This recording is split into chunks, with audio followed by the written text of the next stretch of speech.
What should I do when I grow up? Chapter 14. The future can seem a fairly terrifying thing when you think about it for too long. If you search for the future online, it'll conjure up all sorts of things to do with flying cars, robots serving you breakfast, and living on other planets. But that's not the future we're talking about right now. We're talking about your future.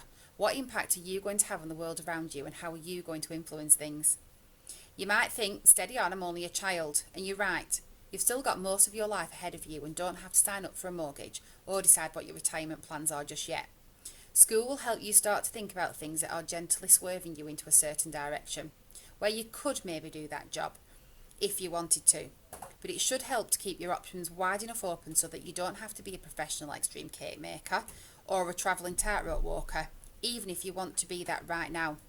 You need to arrive and leave knowing that you have a few different directions that you could go in. Remember, even today, what was the future yesterday? So think about how you can have an impact on the short term, as well as deciding how you want to change the world when you are a little older. Little steps. Nobody in school is going to say that you must be a doctor, purely because you did well on a test in biology in your first week back after the summer holidays. Teachers will see if you're particularly talented in an area. They might even have a word with you about it, or give you things to do to help you develop your interest in that subject. But they won't force you. Who does that actually help? It'll switch you off like a smashed light bulb. Your interest will reduce to almost zero overnight, and they'll have made you not like their subject. And remember, teachers want you to enjoy their subject. They love that thing, whether it's English, maths, science, PE, history, or whatever, and they want you to do as well. It could be if you like a subject and think it might possibly, potentially, could maybe be for you, then be open and ask the questions that you need answering. But don't worry about it. If you're good at something that you don't really like, that might also come in time. Career goals. A goal is a fairly big thing. Imagine you're about to take the penalty in the World Cup final or the Euros, and the goal is staring at you. It's massive and really wide. At this point, your goals probably are too. Maybe from the age of 5, like me, you've been absolutely sure you wanted to be a train driver. Mainly thanks to Tom as a Tank Engine in my case. That was a goal without any understanding of why and how. I certainly didn't understand that trains didn't have faces and talk to you. If your goals right now are stuck in the past like mine were, it might be time to start thinking a little bit more about what you enjoy. Research, read and look into the types of things that you like and develop your thoughts about starting to pave the path to your future. Don't think that I'm saying career goals are a bad idea, even early on. Definitely not. If you're proud as punch about what you want to do and wear your bright yellow Future Midwife t-shirt on a Saturday afternoon, then that's brilliant. It might very well happen, and I really hope it does. It's just important to remember that these top tips when you're setting these goals so that you really enjoy being at school and don't just see it as a stepping stone to starting a job. Number 1, try not to pin it down to one job. It's hard sometimes because, like I just said, some people will want to be a particular thing, whether it's a butcher, a baker, or indeed a candlestick maker. Ask yourself, why do I want to do that? Try to pin it down to what you enjoy doing and the things that you enjoy learning about, the things you're good at, and what people see in you. Focus on those things because you enjoy excelling in them, not because you're as keen as a cucumber to do it now so that you can pay your bills in a few years' time. It might end up just being a hobby, and you might end up with a career that doesn't even exist yet. Who knows? Number 2, research and dream big. If you're a fan of a subject, don't just settle on liking it. That's not enough. Be thirsty, be ambitious. Go and look into what amazing jobs you could do. Remember, you don't have to when it comes to it, with that subject that you like and or that you're good at. Being good at science just doesn't mean that you're going to be a scientist. You could be a nuclear biologist, a doctor, a meteorologist, an astronaut, an oceanographer, a toxicologist, a space lawyer, a teacher, or you could be a professional ice dancer. There's nothing wrong with dreaming, and research is good. Be well informed and do your reading. When you meet the careers guidance person at school, they'll help you to craft your dreams and find a pathway to what you're going to be. It can't always be that everyone who loves science becomes an astronaut. But what is a world without goals and dreams?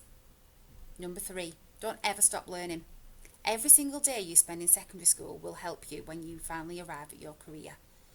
Every time you meet someone new, every time you hold a door for someone, every time you're let down by a friend or something goes wrong.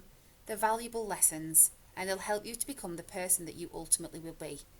It's vital that you put the hard work in and take every chance to make sure you're the best version of yourself every single day, so that when you eventually do need to take the plunge and decide which career is for you, you've made sure that every available door is open. Following your passions. My goodness me, this is so important. Do what you enjoy doing. Please don't give yourself a really miserable time at school by telling yourself that you need to focus more in one subject, just because it's definitely the job that you're going to do. That's not fair on you, and it's going to make you really sad in the long term. If you enjoy performing, then get involved in performances. If you love sport, then play sport. If you're passionate about fighting for the environment, then join the school's campaign group on climate change. Do what you enjoy and find things at secondary school that are new that you didn't even know existed, let alone enjoyed, because the world is wide and wonderful, and there will be lots that you can do, love doing, and are fantastic at. If you're glued to your phone and love taking pictures and videos, then you might be the world's next massive film producer or world famous photographer. Who knows, unless you give it a go and share your work with others. Someone might see your work, think you're brilliant, and you could look back and think of that picture that you took of a sunset on your way to your first day at school as being one of the most important moments in your life. Thinking of the future involves trying things out. If you don't know what it's like, then how will you ever know if it's for you? Options and parental pressure. At some point in secondary school, though not during the first year, so don't worry, you'll make decisions about subjects you want to study in the next stage of your life. This is when you'll probably talk to your careers advisor, maybe have an interview with some of the teachers and think about what you're going to do in the next bit. They're usually called options and are important in carrying on paving that road to the future for you. It's a big moment, but remember, this isn't the final choice you'll ever make, and you are not choosing your career at this point.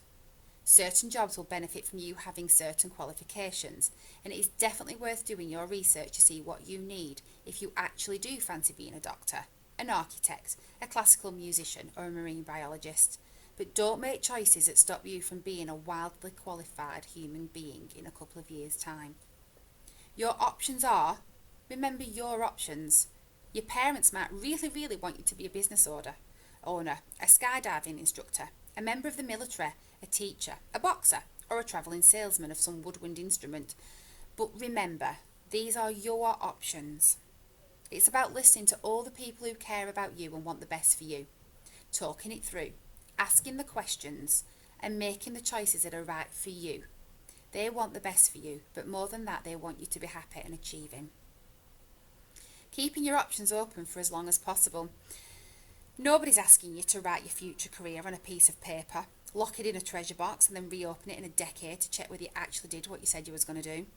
The truth is, people change their minds more than you'll ever think, to be honest. So it's really, really important that while you think of the future as being something that is yours to go out and do a fantastic job at, you must enjoy yourselves.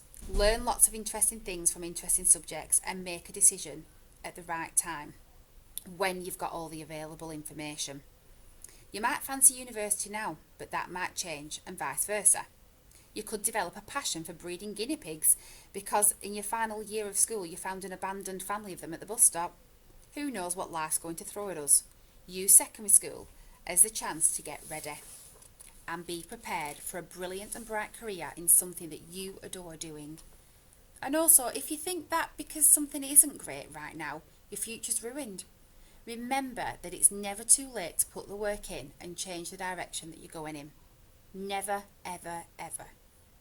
Of course, it's better if everything runs smoothly, but there are a million different reasons why things might not have gone well for a day, a week, a month, or even years. But there's always a way back. There is always a moment when your brain decides that things have to change, and you can come back fighting to claim your future. It might not be today, it might not be tomorrow, but if things aren't great right now, then there is a path back, and you can do it. Even Albert Einstein's teachers thought he was a bad student at school. He ended up being thought of as one of the finest brains ever to walk the face of the planet, despite his teachers never ever thinking that it would happen. You've gotten this far. You've got this. Go for it.